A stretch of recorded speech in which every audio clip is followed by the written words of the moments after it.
लावखाथा बेवहाय जिखिनि मिटिं खालामनानै जिखिनि आं बुजिनो मोन्दों लावखाथा बियो प्राइमारिया जाहैबाय गुदलिगाव प्राइमारिनि आन्दाराव गोलैयो इलेक्सना फैगासिनो दं फैगौ जुन मासनि 8 तारिखआव जागोन आरो आङो माखासे सम फ्रि मोननायखाय गामि गामि हाबनानै रायलायदों जिहेतु बेफोर ओनसोलफ्राव आं गोदो थालांदोंमोन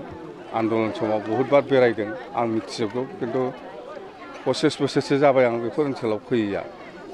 सुक्तिनि सिगांनिफ्रायनो आङो फैनाय जायाखै आन्दलन जाफुबाय थाबा दंमोन आङो थ' दा फैनानै जिखिनि नुबाय आङो खोब मोजां मोनदों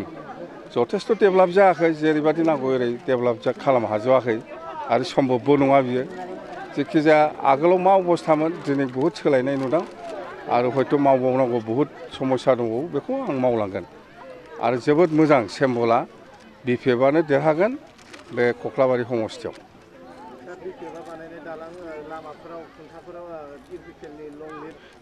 बेथ' दिनै खोथा नङा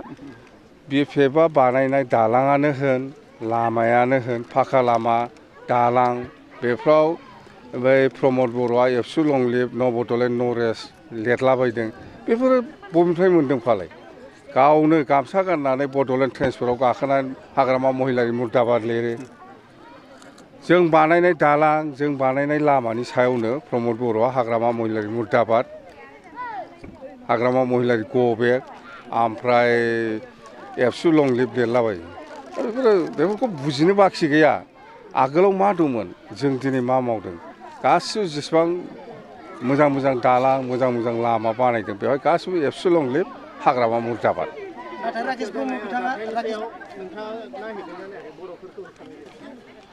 नङा गुवाहाटियाव बर'फोरखौ होखारनायनिखौ नायनाया गिदिर खोथा नङा खिन्थु बेहाय दायथ'आ सरकारहा दंमोन जिहेतु इउपिपिएलआ दिनै आसामाव सरकार सालायगासिनो दं जों बादिया सरकाराव थायोमोनब्ला बेफोरखौ दांनो हायामोन आगोलाव जों थानायाव सदियाव दांनो नागिरदोंमोन आं बुंदों बेखौ बन्द' खालामनांगौ इभेकसन खालामनांगौमोन सदियाव बेखौ जों डाइरेक्ट बन्द' खालाम बेखौथ' हायोमोन सरकाराव दङ माथो सिरि थादों नायाखैबो खबर लायाखै बियो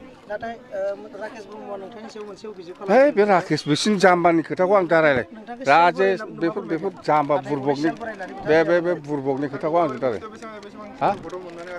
देरहागोन बिराद मोजां 5000 भटआव देरहागोन गबिन्दमोननि खोथाखौ आंजों दा रायलाय बिसोर आंजों समाया